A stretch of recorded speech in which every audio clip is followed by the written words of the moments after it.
This program is supported by Protect Plus Gold, a broad-spectrum disinfectant, kills 99.9% of disease-causing germs and works in 10 minutes.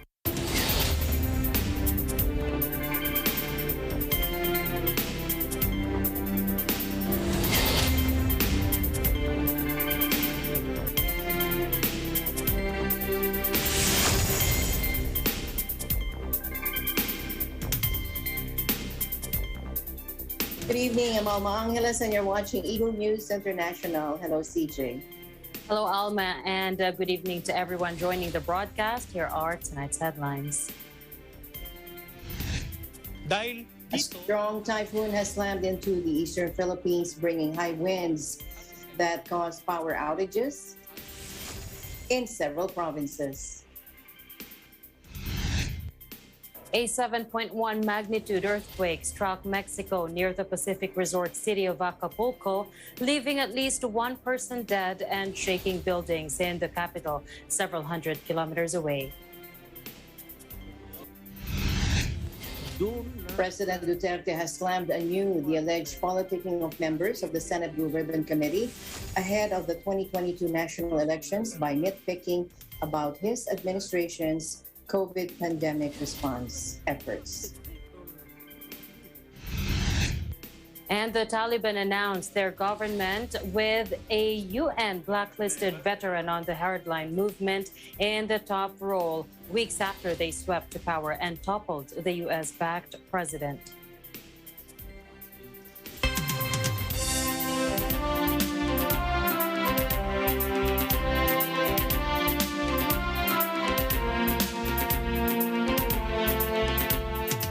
First in our news, the National Disaster Risk Reduction and Management Council, or NDRRMC, reported that bad weather caused by Typhoon Jolina has so far affected 2,753 families or 12,213 individuals in 4 regions. In a Laging Handa briefing, NDRRMC Executive Director Ricardo Halad reported that 12 fishermen were rescued off Santo Niño, Samar, while another 5 are still missing. Let's listen in.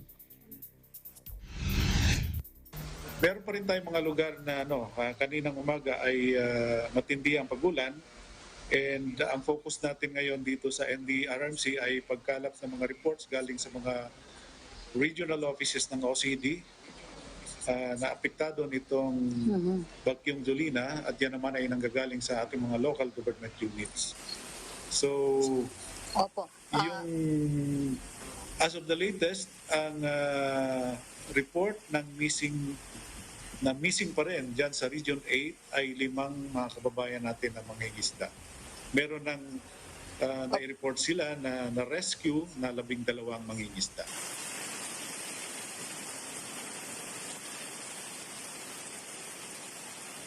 Now, in its update, the NDRRMC said these individuals are from 65 villages in Mimaropa, Bicol, Western Visayas, and Eastern Visayas.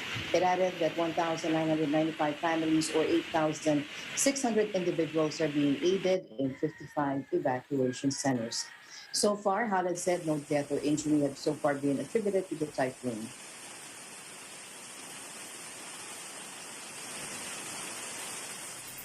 A strong typhoon has slammed into the eastern Philippines, bringing high winds that caused power outages in several provinces. Typhoon Conson carried sustained winds of 74 miles per hour with gusts of up to 93 miles per hour, first making landfall at the coastal town of Hernani in eastern Samar province before hitting nearby Samar province. Take a look. Dahil dito, nakataas pa rin ang warning signal number 2 sa ilang bahagi ng ating bansa. Yung mga lugar na kulay dilaw sa ngayon, ito po ang northern portion ng Oriental Mindoro, northern portion ng Occidental Mindoro. Dito sa Lubang Island, sa central portion ng Quezon, warning signal number 2 rin, nakataas pa rin sa Batangas, Cavite, Laguna, Rizal, Metro Manila, dito sa southern portion ng Bulacan, sa Pampanga, Bataan, sa Zambales at sa Tarlac. Samantala, yung mga areas naman na kulay blue, ito po yung mga lugar na may warning signal number 1, no? Marinduque, La Union, sa southern portion ng Benguet, southern portion ng Nueva Vizcaya, dito sa southern portion ng Aurora, Pangasinan, Nueva Ecija at sa natitirang bahagi ng Bulacan. Warning signal number 1 din nakataas sa northern and southern portion ng Quezon, dito sa may bandang Pulilo Island at sa central portion ng Occidental at Oriental Mindoro. Manila and Quezon City evacuated some residents today as Typhoon Jolina dumped heavy rains over parts of Luzon. In Masbate, floods were reported in 32 villages in the towns of Aroroy, Mobo, Esperanza, Palanas, POV Cruz, San Jacinto, Uson, and Masbate City. Floods were also reported in the town of Huban in Sorsogon. Meanwhile, in Bulacan, the Bustos and Ipo dams in this province released excess water due to heavy rains brought by Typhoon Jolina. Records from the Bulacan Provincial Disaster Risk Reduction Management Office showed that as of 8 a.m., the water elevation of Bustos Dam is at 17.26 meters, higher than its spilling level of 17 meters, while the Ipo Dam is at 101.21 meters as against its spilling level of 101 meters. In other news, a 7.1 magnitude earthquake struck Mexico near the Pacific resort city of Acapulco, leaving at least one person dead and shaking buildings in the capital several hundred kilometers away. The epicenter was 11 kilometers or 7 miles southeast of Acapulco on Guerrero State, according to the National Seismological Service. In the nearby city of Tudillo told Milenio TV.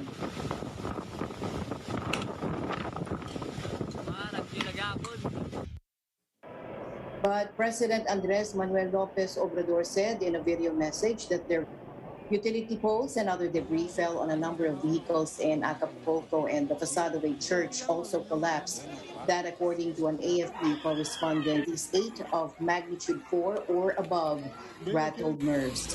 Acapulco Mayor Adela Roman said that the tremors sparked nervous breakdowns. Authorities in Acapulco opened sports centers for people to sleep in. As he visited damage from the... You can see it. Climate change poses an existential threat to our lives, to our economy. Fighters extinguished the blaze, which was 2020. That, according to the report released by the Global Fund on Wednesday, Peter Sands, the impact of COVID-19, TB and malaria, and the communities we support has been devastating. The Global Fund key programmatic results have assessed. The report also said the fight against TB worldwide, the number of people treated for drug-resistant TB in the country, 19%, with those on treatment for extensively drug-resistant, even bigger drop of 37%. President Rodrigo Duterte has slammed a series of hearings on the purchase of COVID-19 emergency supply. You know why? Because they would not allow you to complete your answer. Yung kalahati lang sa sabak agad siguro na. Yun, maputol ka na. Even si Aguinaldo yung kuha nag-testify. Nagtitestify siya, kinat siya kaagad. He was not able to complete his statement. I challenge to Kuwa to remember that. Makita rin naman. Ilang witnesses na all these years, Gordon, na dumaan sa inyong pinagsisimula. A social care crisis and a pandemic surge in hospital waiting lists. The details from Kathleen Eusebio from our EBC UK Bureau. Here's an update in the United Kingdom. Breaking an election pledge not to raise taxes, British Prime Minister Boris Johnson on Tuesday announced hefty new funding to fix a social care crisis and a pandemic surge in hospital waiting lists.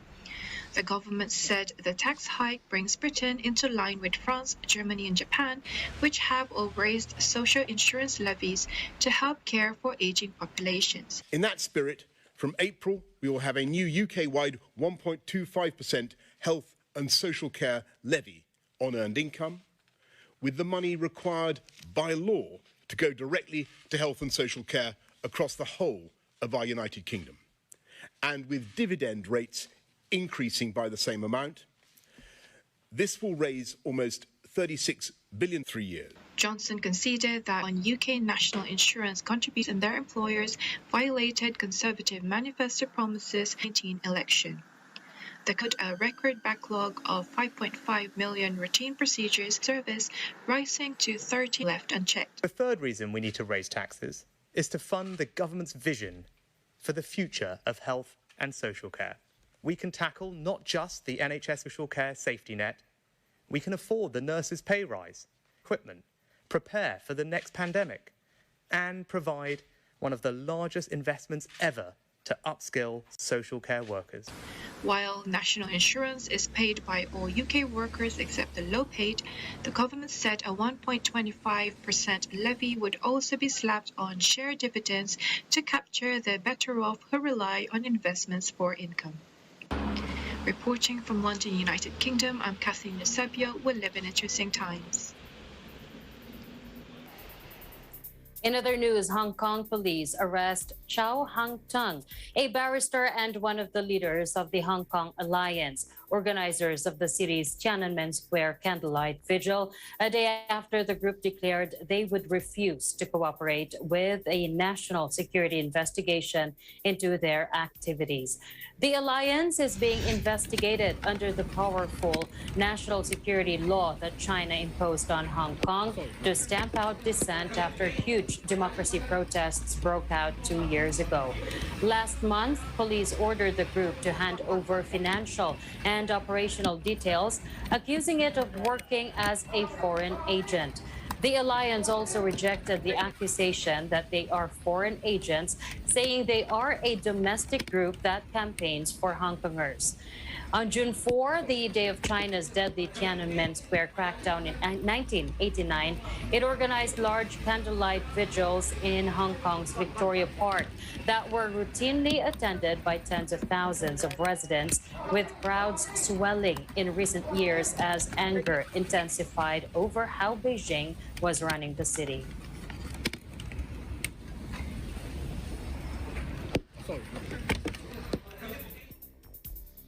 And the news continues here on Eagle News. We'll be right back.